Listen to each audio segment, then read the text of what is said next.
हरिश्चंद्र ने जवाब दिया जैसे ही हरिश्चंद्र रानी तारा को समझाने के बाद ब्राह्मण देव भी आगे बढ़े हैं और कालू नेत्र के पास हरिश्चंद्र खड़े थे, वो भी आगे बढ़े हैं, लेकिन तारा भागती हुई गई है। जवाब दिया महाराज रुक जाओ, मैंने आपको अभी जी भर के देख नहीं पाया। देखिए रानी तारा ने जवाब दिया है महाराज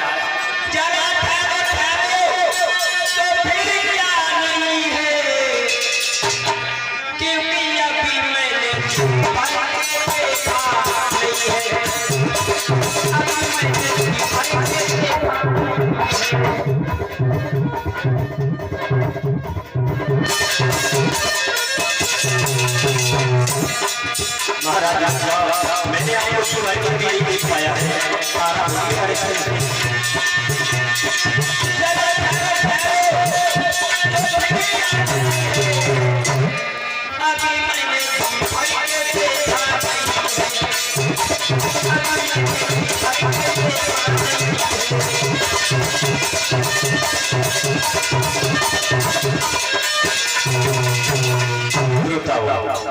यहाँ तक हुआ है हरिश्चंद्र रानी तारा को समझाते हैं तसल्ली रखो, जो होगा वो देख जाएगा, लेकिन अपने धर्म का पालन हमेशा करते रहो।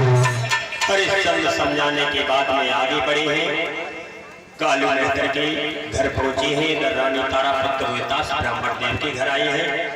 तो एक दिन कालू मेहतर ने जवाब दिया है तुम्हारा क्या काम है, तुम जाकर के काशी के बाजार में झाड़ू लगाओ। तो देखिए काशी की गलियों में जाते हैं हरिश्चंद्र झाड़ू लगाते। धीरे धीरे यहाँ तक हुआ है कि जब हरिश्चंद्र रहने लगे हैं, समय व्यतीत होने के बाद हरिश्चंद्र को 26 दिन हो गए हैं जब उस मेहतर ने अन्न का दाना नहीं दिया है। तो कालू नेत्र ने जवाब दिया है जाओ मेरा आदेश है, अभी भोजन नहीं मिलेगा, पहले ही घड़ा भर के लाओ। तो देखिए देर नहीं की है, कालू नेत्र ने जवाब दिया है, मेरी बात सुनो,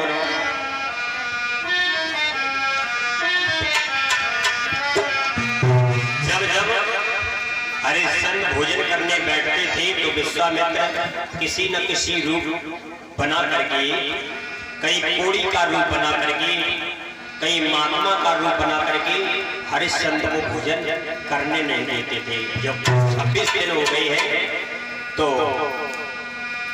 कालू नेत्र ने जवाब दिया अभी भोजन नहीं मिलेगा, पहले घड़ा भर के लाओ। तो हरिश्चंद्र जो थे आगे बढ़े हैं,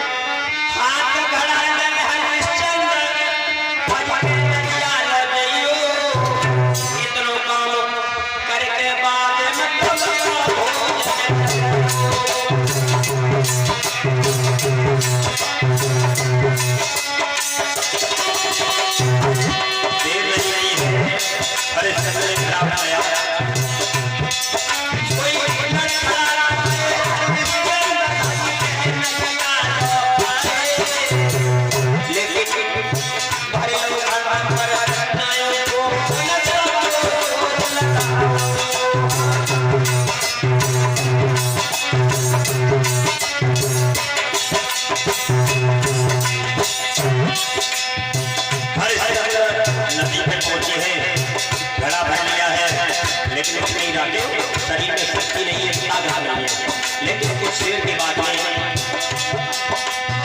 नजर उठाए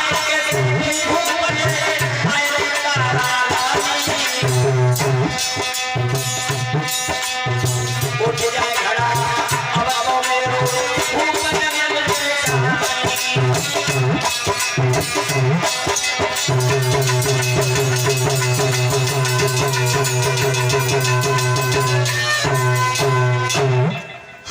ने घड़ा भर लिया लेकिन उठ नहीं रहा है, और जब नहीं उठाया श्रोताओं यहाँ तक हुआ है तारा आ गई। हरिश्चंद्र सोचने लगे अब तो मेरा घड़ा उठ जाएगा। तारा से जवाब दिया है मेरा घड़ा बढ़ा दो। तारा ने जवाब दिया महाराज आप इतने कमजोर हो गए, क्या हुआ? तो हरिश्चंद्र ने जवाब दिया है रानी आज 26 दिन हो गए हमें का दाना पेट में नहीं पहुंचा है, थोड़ा सहारा लगा दो। तो हरिश्चंद्र ने बहुत कहा है। तारा कहने लगी है महाराज नहीं, तुम मैत्र के घर में रहते हो, मैं ब्राह्मण के घर में रहती हूँ, तुम उठाने की कह रहे हो, हम तुम्हारी घड़ा से हाथ भी नहीं लगाऊंगा। नहीं उठाया, अपना घड़ा भरा चली गई। हरिश्चंद्र ने किसी कारण से एक तारा ने उपाय बता दिया था, घड़ा भर लो और जल में घुस करके तब उठा लेना। तारा जो थी घड़ा भर के चली गई। हरिश्चंद्र ने वैसा ही किया है, जल में अंदर पहुंची है जब तो गर्दन तक जब जल हो गया है, घड़ा भरा और रख लिया कोशिश कर नदी से बाहर चले, ऐसी टीम लगी, घड़ा जो था ये टूट गया। और जैसे ही घड़ा टूटा है हरिश्चंद्र खाली हाथ पहुंच गई कहां? मैत्र के पास। मैत्र ने जवाब दिया हरिश्चंद्र तो हरिश्चंद्र ने दोनों हाथ जोड़े, महाराज घड़ा टूट गया।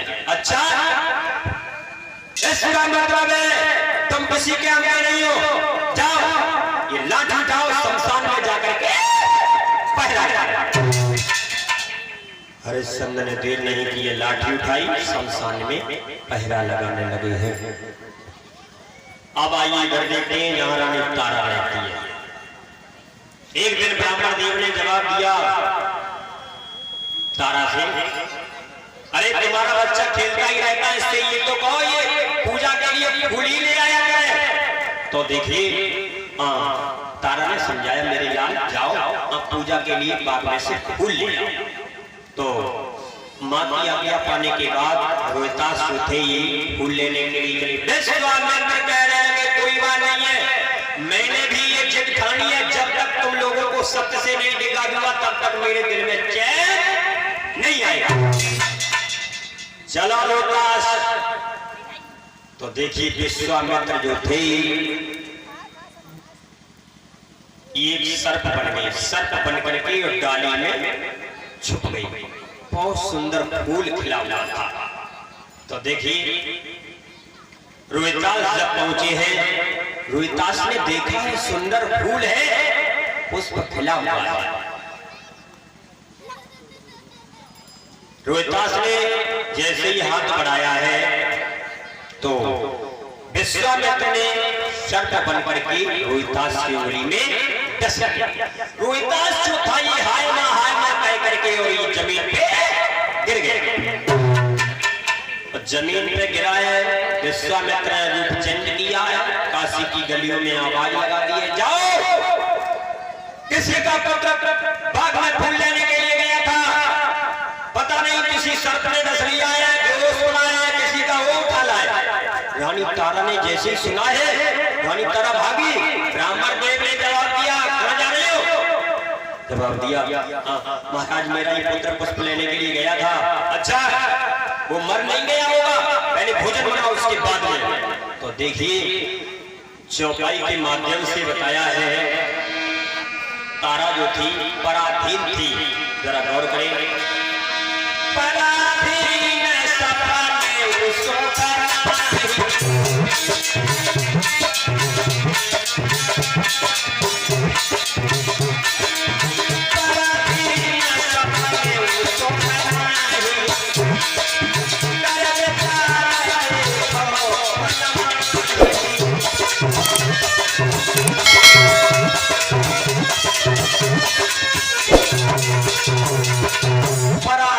सपने सुपनाई कर विचार देखो मन माही।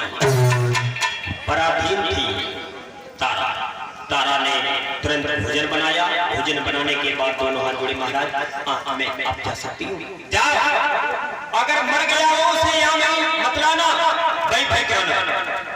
तारा जो थी ये पहुंची है कहाँ, बाग में। देखा है रोहतास हाय माँ कहता हुआ लेटा है। तो देखिए तारा जो थी ये पहुंच गई। लाल क्या हुआ? रोहतास ने कहा है हमें ये मालूम पड़ता है मैया हम मुझे किसी सर्प ने डस लिया है, मेरे शरीर में जहर फैल रहा है। तारा कहने लगी रोहतास कुछ नहीं होगा मेरे लाल, कुछ नहीं होगा, कुछ नहीं होगा। धीरे धीरे यहाँ तक हुआ है जब जहर फैलने लगा है तो रोहतास ने जवाब दिया है मैया हमें ये मालूम पड़ता है मेरे प्राण निकल गए। मैया अंत समय में यह कहना चाहूंगा, तारा ने जवाब दिया अपने मुखार से ये वचन शोभा नहीं देते मेरे लाल, तुम्हें कुछ नहीं होगा। रोहतास बोला है मैया मेरी बात सुनो, तो वो शोभा की जो कहानी मैया मेरी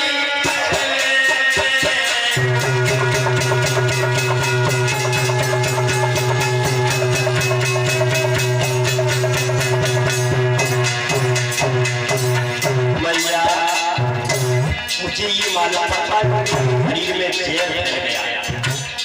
अब मुझे ये मालूम पड़ता है हमारे प्राण जा रहे हैं। तारा कहने लगे लाल कुछ नहीं होगा। कैसे बचन कह रहे हो? कुछ नहीं होगा मेरे लाल, तुम्हारे लिए तो बहुत बहुत बड़ी अरमान है, कुछ नहीं होगा। तो दास बोला नहीं मैया मेरे प्राण जाए हैं।